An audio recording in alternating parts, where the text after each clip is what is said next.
बुद्ध और महिलाएं, महासंधिनी से अम्बपाली तक की कथाएं। जब नारी बनी ध्यान की वाहक, मौन में तपती चिंगारी। इतिहास ने जब जब किसी महापुरुष को आत्मज्ञान की ऊंचाई पर देखा, तो उसके पीछे एक ऐसा मौन मार्ग भी रहा जिसे दुनिया ने शायद कम जाना। नारी का मार्ग, वह मार्ग जो देखा नहीं जाता, पर वह हर कदम पर होता है। कभी मां के रूप में, कभी पत्नी के रूप में, कभी अन्नदाता, कभी शिष्या और कभी गुरु बनकर। भगवान बुद्ध, जिन्हें हम करुणा और विवेक का साक्षात रूप मानते हैं, उनके जीवन में स्त्रियां केवल सहायक पात्र नहीं थीं, वे आध्यात्मिक धुरी थीं। उनके माध्यम से ही बुद्ध ने दुनिया को करुणा की भाषा सिखाई, समता का सिद्धांत बताया और यह दिखाया कि मुक्ति का मार्ग स्त्री और पुरुष दोनों के लिए समान रूप से खुला है। इस कथा का उद्देश्य केवल नारी स्तुति नहीं है, यह उनके सहभाग, संघर्ष, मौन और वैराग्य की गाथा है। बुद्ध के जीवन में आई कुछ महिलाएं उनके रिश्तों की परिधि में थीं, जैसे यशोधरा, महाप्रजापति गौतमी। कुछ अचानक रास्ते में आईं, जैसे सुजाता और किसा गौतमी, और कुछ समाज की परिधि से बाहर थीं, जैसे अम्बपाली। परंतु अंततः सभी ने बुद्ध के जीवन और दर्शन को गहराई से छुआ। इन सभी में एक बात समान थी, उनका मौन, उनका आंतरिक बल और उनका सच्चा आत्मसमर्पण। तो आइए एक गहराई भरी आध्यात्मिक यात्रा पर निकलें, जहां हम नारी के उन अध्यायों को पढ़ेंगे जो बुद्ध की आत्म ज्योति का प्रतिबिंब है। महाप्रजापति गौतमी, जिन्होंने नारी संन्यास को जन्म दिया। मैंने तुम्हें पाला था एक मां बनकर, अब मुझे अनुमति दो तुम्हारे पथ पर चलने की साधिका बनकर। महाप्रजापति गौतमी, बुद्ध की सौतेली मां, महासंधिनी, वह स्त्री थी जिन्होंने सिद्धार्थ को मात्र शरीर नहीं, विचार दिए। महामाया की मृत्यु के बाद जब बालक सिद्धार्थ मात्र 7 दिन के थे, तब गौतमी ने उन्हें गोद में लिया। परंतु यह केवल एक पारिवारिक जिम्मेदारी नहीं थी, यह एक जीवन को आकार देने की साधना थी। पालन नहीं, निर्माण। गौतमी ने सिद्धार्थ को केवल दूध नहीं पिलाया, उन्होंने उसमें वैराग्य का संस्कार डाला। जब बालक राजसी सुखों से ऊब जाता था, उसकी आंखें आकाश की ओर उठती थीं, तो गौतमी समझती थीं, यह बालक साधारण नहीं है। और जब एक दिन सिद्धार्थ महल छोड़ गए, बिना बताए संन्यास की ओर, गौतमी को दुख तो हुआ, परंतु उन्होंने कोई क्रोध नहीं किया। उन्होंने यह समझा कि उनका बेटा अब समस्त विश्व का पुत्र बनने चला है। एक मां की साधिका में परिणति। समय बीतता गया, बुद्ध को ज्ञान प्राप्त हुआ, उनका संघ आकार ले रहा था, पर स्त्रियां अब भी बाहर थीं। संन्यास केवल पुरुषों का अधिकार था। तभी एक दिन महाप्रजापति गौतमी अपनी उम्र के 70 के पार, अपने केश काटकर, पीत वस्त्र पहनकर 500 स्त्रियों के साथ पैदल चलकर बुद्ध के पास पहुंची। उन्होंने बुद्ध से निवेदन किया, क्या नारी को भी आत्मज्ञान का अधिकार नहीं?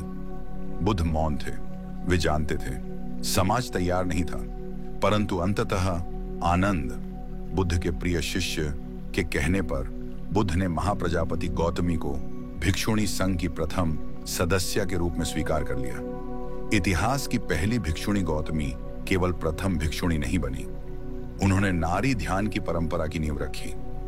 उन्होंने नारी को यह अधिकार दिलाया कि वह स्वयं ध्यान, साधना, वैराग्य और ज्ञान के पथ पर चल सके, बिना किसी सामाजिक बंधन के।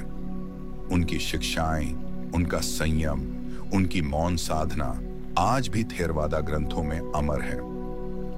यशोधरा, त्याग की मूर्तिमान चुप्पी, जिसने प्रश्न नहीं केवल मौन दिया।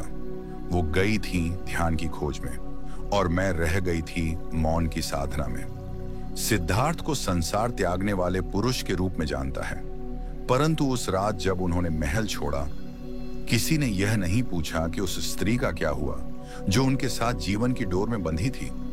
यशोधरा, बुद्ध की पत्नी, राहुल की मां, एक ऐसी स्त्री जिन्होंने न केवल प्रेम किया, बल्कि उस प्रेम को त्याग में रूपांतरित किया, बिना किसी शिकायत, बिना किसी गुस्से के। सामान्य स्त्री नहीं, एक अंतर यात्रा करने वाली आत्मा। यशोधरा का विवाह सिद्धार्थ से तब हुआ जब वे दोनों युवा थे। वह एक राजकुमारी थी, तेजस्विनी, ज्ञानी, सौम्या। जब सिद्धार्थ भीतर की बेचैनी में डूबते जा रहे थे, यशोधरा उसे देखती थी और समझती थी, वह जानती थी यह पुरुष किसी दिन मेरी दुनिया छोड़ देगा। परंतु उन्होंने कभी रोकने का प्रयास नहीं किया। यह उनकी पहली साधना थी, प्रेम में भी अटैचमेंट न करना। उस रात का मौन और एक मां की चुप्पी, जिस रात सिद्धार्थ ने सब कुछ त्याग दिया, राहुल को देखकर गए, यशोधरा को देखकर गए, पर कुछ नहीं बोले। और यशोधरा, उन्होंने भी कुछ नहीं पूछा। सुबह जब दरबार में तूफान मचा, लोगों ने कहा उसे रोकना चाहिए था, वो एक पत्नी है, क्या उसे मालूम नहीं था? यशोधरा चुप रही, पर उस चुप्पी में आक्रोश नहीं था, वह बोध था। उन्होंने भीतर से जाना कि सिद्धार्थ अब मेरा नहीं है, वह अब अपने भीतर का हो गया है। राहुल को बुद्ध के पास भेजना, एक मां का दूसरा त्याग। सालों बीत गए, बुद्ध अब ज्ञानी कहलाने लगे। उनके अनुयायी हजारों में थे। यशोधरा ने कभी न शिकायत की, न विलाप। उन्होंने अपने बेटे राहुल को उसी मार्ग पर भेजा जिससे उनका पति गया था। कितनी स्त्रियां ऐसा कर सकती हैं? अपने पति को त्यागा हुआ समझो, लेकिन अपने पुत्र को भी उसी पथ पर समर्पित कर दो। यह त्याग नहीं, यह वैराग्य की आराधना है। पुनर्मिलन। जब प्रश्न नहीं, दृष्टि मिली। जब बुद्ध वर्षों बाद कपिलवस्तु लौटे, यशोधरा से भेंट हुई। यह कोई आम भेंट नहीं थी, यह दो आत्माओं का मौन संवाद था। यशोधरा ने कोई क्रोध नहीं किया, न कोई प्रश्न पूछा, क्यों गए थे, क्यों छोड़ा मुझे। बस देखा बुद्ध को, और बुद्ध मौन हो गए। उन्होंने देखा एक स्त्री को जो अब पत्नी नहीं थी। वह एक तपस्विनी थी जिनका त्याग उनके ध्यान से भी बड़ा था। भिक्षुणी के रूप में यशोधरा। बुद्ध ने यशोधरा को भिक्षुणी संघ में दीक्षा दी।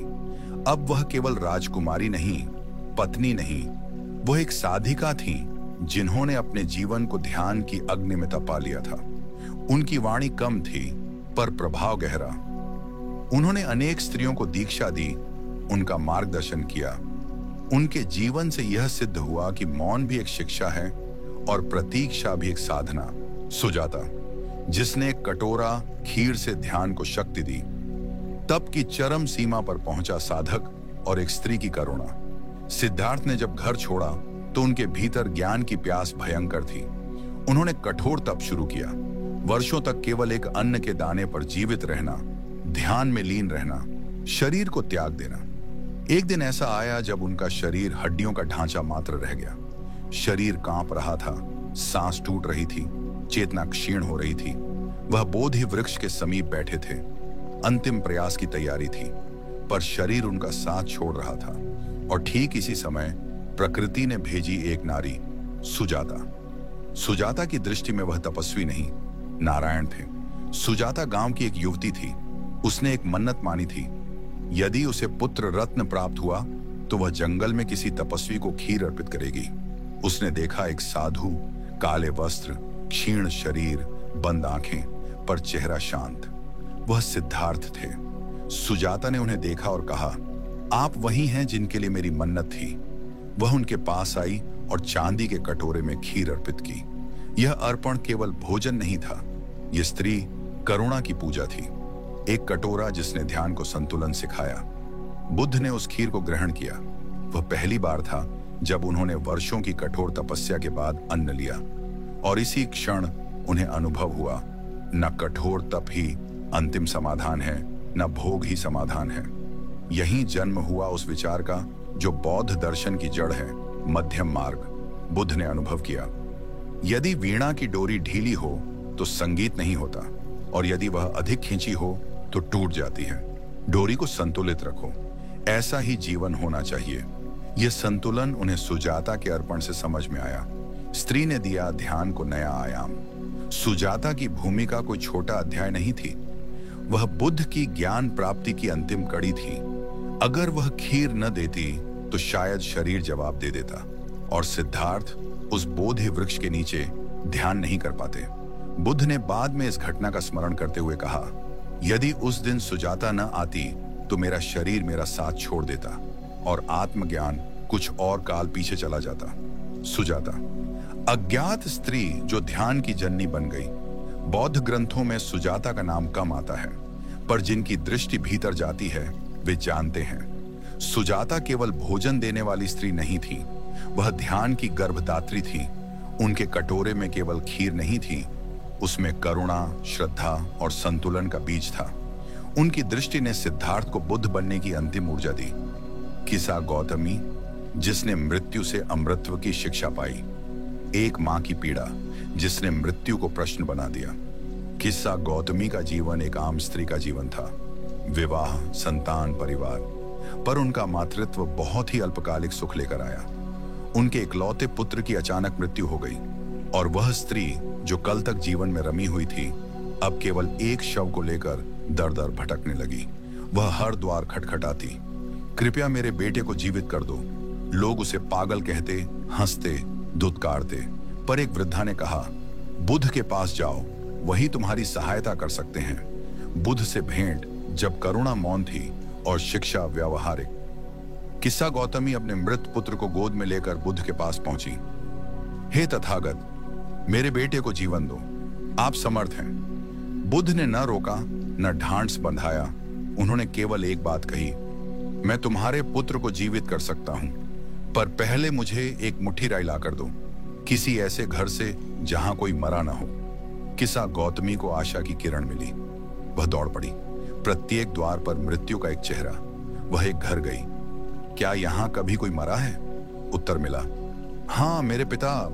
दूसरे घर गई। हाँ मेरी बहन। तीसरे घर। हाँ मेरा बच्चा। एक एक कर उसने दर्जनों घर देखे, पर कोई ऐसा न मिला जहां मृत्यु न घटी हो। धीरे धीरे आशा की किरण बुझने लगी, पर बुझी नहीं, उसने एक नया अर्थ लिया। जब मृत्यु का शोक बोध में बदलता है। शाम होने तक किस्सा गौतमी ने राय नहीं पाई, पर उन्होंने कुछ और पाया, सत्य। मृत्यु एक निजी घटना नहीं, एक सार्वभौमिक अनुभव है। वे अपने मृत पुत्र को लेकर बुद्ध के पास लौट आईं, पर अब वह बोझ नहीं था, अब वह शरीर था, और शरीर नश्वर है। उन्होंने शव को भूमि पर रखा और कहा, अब मुझे सत्य का मार्ग बताओ। भिक्षुणी बनकर मृत्यु को उपदेश देना। बुद्ध ने उन्हें दीक्षा दी। अब किस्सा गौतमी एक भिक्षुणी थी, जो गांव गांव जाकर मृत्यु की असलियत पर उपदेश देती थी। वह कहती, मेरा बेटा नहीं मरा था मेरा मोह, और उसी के साथ जन्मा था मेरा बोध। उनकी कथा केवल एक मां की नहीं थी, वह मानवता की सामूहिक पीड़ा को समझने का प्रतीक बन गई। बुद्ध की दृष्टि में किस्सा गौतमी, दुख का अंत बोध से होता है। बुद्ध ने अपने शिष्यों से कहा, किस्सा गौतमी अब केवल शोकमग्न नारी नहीं, वह स्त्री है जो मृत्यु को समझ गई, और जिसने मृत्यु को समझ लिया उसने जीवन को पा लिया। अम्बपाली, मोह से मोक्ष तक की यात्रा। वैशाली की गणिका, जिसकी मुस्कान पर नगर झुकता था। प्राचीन वैशाली नगरी, सौंदर्य, समृद्धि और राजनीति का संगम। उस समय अम्बपाली का नाम नगर के हर कोने में गूंजता था। वह कोई साधारण स्त्री नहीं थी, वह राज्य द्वारा मान्य नगर वधू थी, जिसकी सुंदरता, नृत्य और वाणी पर पूरी वैशाली मोहित थी। राजा, राजनयिक, योद्धा और व्यापारी, हर कोई अम्बपाली की एक झलक पाने को व्याकुल रहता। वह एक गणिका थी, पर वह बुद्धिमान, सुसंस्कृत और जागरूक भी थी। बुद्ध के वैशाली आगमन की सूचना और अम्बपाली का निमंत्रण। बुद्ध जब वैशाली पहुंचे तो यह समाचार अम्बपाली तक पहुंचा। वह उत्सुक थी। एक साधु जो राजाओं को भी मना कर देता है, कौन है वह? उन्होंने बुद्ध को अपने आवास पर भोजन के लिए आमंत्रित किया, और यह वह क्षण था जो इतिहास बन गया। बुद्ध ने उसका निमंत्रण स्वीकार किया, राजाओं के आमंत्रण को ठुकराकर एक गणिका के घर जाने का निर्णय लिया। राजनैतिक हंगामा और अम्बपाली का मौन। राजा और मंत्री क्रुद्ध हुए। बुद्ध हमारे निमंत्रण को अस्वीकार कर एक गणिका के घर क्यों जा रहे हैं? पर बुद्ध मौन रहे, क्योंकि उनके लिए न जाति न व्यवसाय, केवल आत्मा थी। अम्बपाली ने जब यह सुना तो वह भीतर तक हिल गई। कभी समाज उसे वस्तु समझता था, आज कोई उसे आत्मा के स्तर पर देख रहा था। भोजन का आयोजन और आत्मा का स्पर्श। बुद्ध अम्बपाली के घर पहुंचे। वह दिन उसके जीवन का सबसे शांतिपूर्ण दिन था। उसने बुद्ध को भोजन परोसा, पर हर परोसने के साथ वह उनके मौन को पीती रही। भोजन समाप्त हुआ। अम्बपाली ने उनके चरणों में सिर रखा और कहा, हे तथागत, मैं अब जान गई। मेरा जीवन जिस भोग के पीछे भागता रहा वह केवल अशांति थी, संपत्ति का त्याग और आत्मसमर्पण। बुद्ध के जाने के बाद अम्बपाली ने निर्णय लिया। उसने अपनी समस्त संपत्ति, घर, बाग बगीचे, आभूषण, स्वर्ण बुद्ध के संघ को दान कर दिया। उसने अपना सारा वैभव त्याग कर पीत वस्त्र धारण किया। अब वह वैशाली की गणिका नहीं, बुद्ध की अनुयायी अम्बपाली थी, एक भिक्षुणी, एक साधिका। अंतिम जीवन और उपदेश। बुद्ध ने अम्बपाली की प्रशंसा की। जिसने संसार के सबसे बड़े आकर्षण को त्यागा वह साधारण नहीं, साध्वी है। अम्बपाली जीवन भर ध्यान में लीन रही। उन्होंने अन्य स्त्रियों को भी शिक्षा दी। शरीर से तुम्हें आंकने वाले बहुत मिलेंगे, पर आत्मा को जानने वाला एक भी मिले तो उसे खोना मत। अम्बपाली का संदेश, रूप से नहीं राग से मुक्त हो। उनकी कथा यह बताती है कि मोक्ष किसी जाति, व्यवसाय या जीवन शैली से नहीं रोका जा सकता। जिस क्षण भीतर जागृति आ जाए उसी क्षण आत्मा मुक्त हो जाती है। अम्बपाली एक गणिका जिसने मोक्ष को छू लिया। बुद्ध के दर्शन ने एक बार फिर यह सिद्ध किया, हर आत्मा में बुद्धत्व संभव है। भिक्षुणी, संघ और अन्य प्रेरक स्त्रियां, उपालवर्णा, धम्मदिन्ना और संघा, स्त्रियां जो केवल साधिका नहीं थीं, ज्ञान की वाहक भी थीं। जब महाप्रजापति गौतमी के प्रयासों से भिक्षुणी संघ की स्थापना हुई तो वह केवल किसी संगठन का जन्म नहीं था, वह नारी के आत्मिक अधिकार की घोषणा थी। इस संघ में वे स्त्रियां शामिल हुईं जिन्हें समाज ने सीमित किया था, पर आत्मा ने उन्हें अनंत की ओर बुलाया।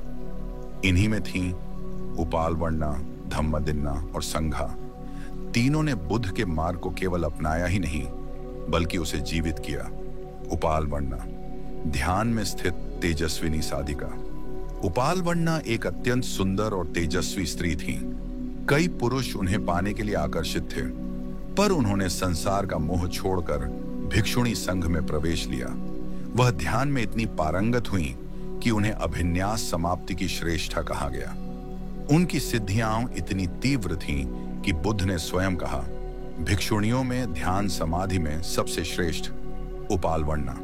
उन्होंने स्वयं को अग्नि से भी बचाया, वन में भटकते राक्षसों को साधा, पर इन सब के पीछे थी मौन साधना, एक ऐसी स्त्री की जो भीतर जलती थी पर बाहर शांत रहती थी। धम्मदिन्ना, ज्ञान में पुरुष भिक्षुओं को भी उत्तर देने वाली साधिका। धम्मदिन्ना एक विवाहित स्त्री थी। जब उनके पति भिक्षु बन गए तो उन्होंने भी वैराग्य का वरण किया। कुछ समय बाद उनके पति ने उनसे दर्शन संबंधी कई गूढ़ प्रश्न पूछे। आत्मा क्या है? निब्बान की अवस्था कैसी है? अनात्म का अनुभव कैसे होता है? धम्मदिन्ना ने इतने स्पष्ट, संतुलित और उच्च स्तरीय उत्तर दिए कि जब उनके पति ने वे उत्तर बुद्ध को बताए, बुद्ध ने कहा, धम्मदिन्ना के उत्तर पूर्णतः सही हैं। यह केवल ज्ञान की स्वीकृति नहीं थी, यह नारी बौद्धिकता की मान्यता थी। संघा, नारी नेतृत्व और समुदाय निर्माण की शक्ति। संघा कोई एक स्त्री नहीं थी, यह उन सैकड़ों भिक्षुणियों का सामूहिक रूप था जिन्होंने मिलकर बौद्ध परंपरा को जीवित रखा। ये वे स्त्रियां थीं जिन्होंने गांव-गांव जाकर स्त्रियों को शिक्षा दी, ध्यान शिविर आयोजित किए, सुलभ भाषा में जटिल सिद्धांतों को समझाया, आत्मविश्वास, संयम और करुणा का संदेश फैलाया। संघा केवल पुरुष भिक्षुओं का संगठन नहीं था, भिक्षुणियां भी इसका उतना ही सक्रिय और सशक्त हिस्सा थीं।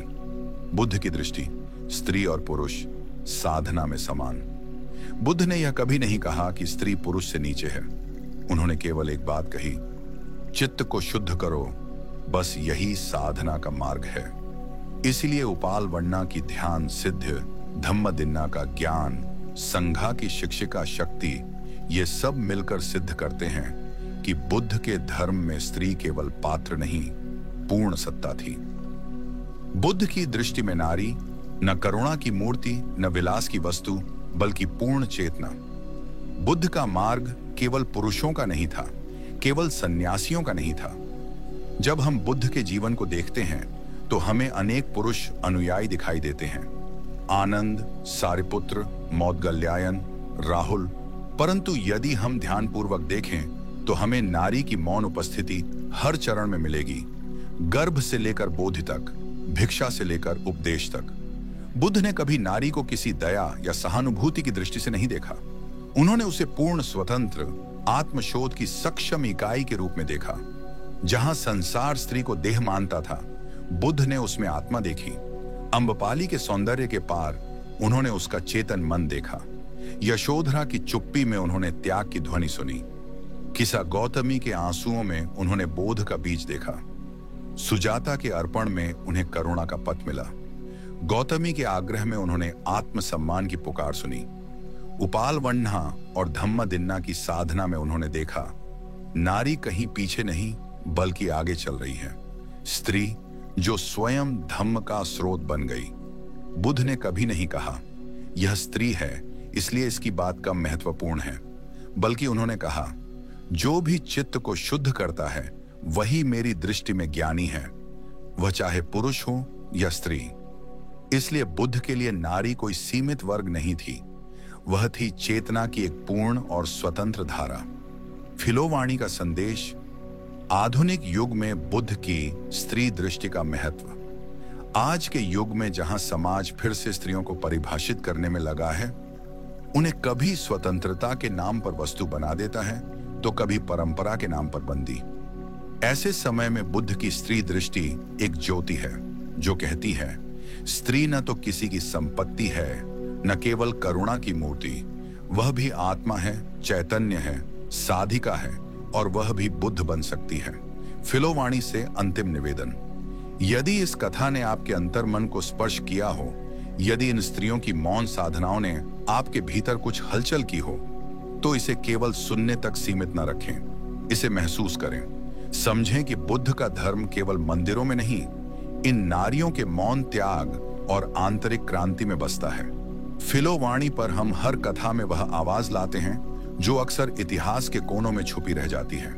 तो यदि आप ऐसे ही और दर्शनात्मक, आत्मिक और सच्ची चेतना से जुड़ी कथाओं के सहयात्री बनना चाहते हैं, हमारे चैनल को सब्सक्राइब करें, वीडियो को लाइक करें और इसे उन लोगों के साथ साझा करें जो स्त्री की चेतना और बुद्ध की करुणा को समझना चाहते हैं।